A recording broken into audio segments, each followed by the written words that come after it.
Now, going back to Nigeria, we told you about the bombing on Tuesday. To get some background and some analysis on how President Buhari has been performing in the fight against Boko Haram, we have on the phone Professor Kabir Mato, who is the head of the Political Science Department at the University of Abuja. Professor Mato, welcome to Africa 54. Yeah, thank you very much. Yeah, and now President Buhari came in with a promise that he's going to crush Boko Haram, but we keep hearing these attacks. Tell us, what is your assessment? How is the government doing in this fight against Boko Haram? Well, I think the government is, doing fairly very well because there has been a renewed commitment in terms of the procurement of military hardware, and the morale of the officers who are on the battlefield is also higher.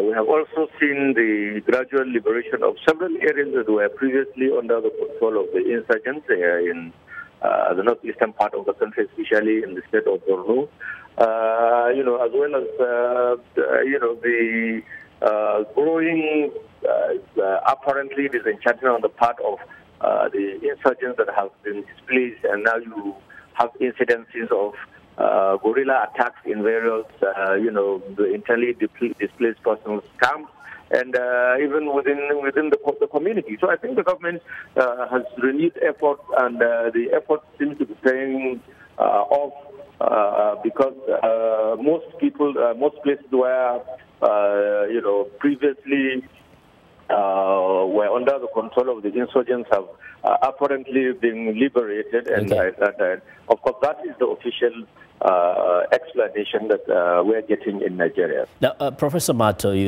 President Buhari had actually reached out to Boko Haram. He said if they have a representative, they can send him over and they will talk. What is the progress in that direction?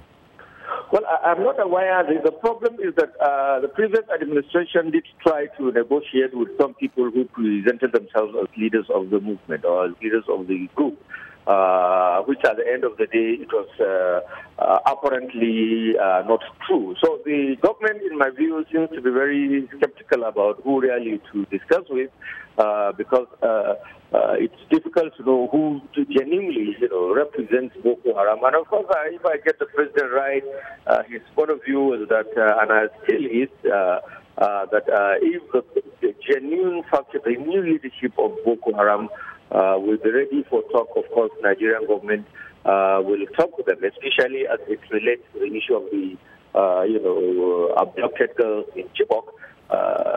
So the government is very clear about this, that there is no sacrifice that will be too much for it to make just in order to secure, the release of these innocent young souls, and for that matter also to be able to bring an end to the unnecessary bloodbath, and destruction of property that we see, occasioned by the Boko Haram insurgents.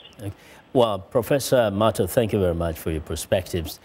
Professor Kabir Mato is the head of the Political Science Department at the University of Abuja.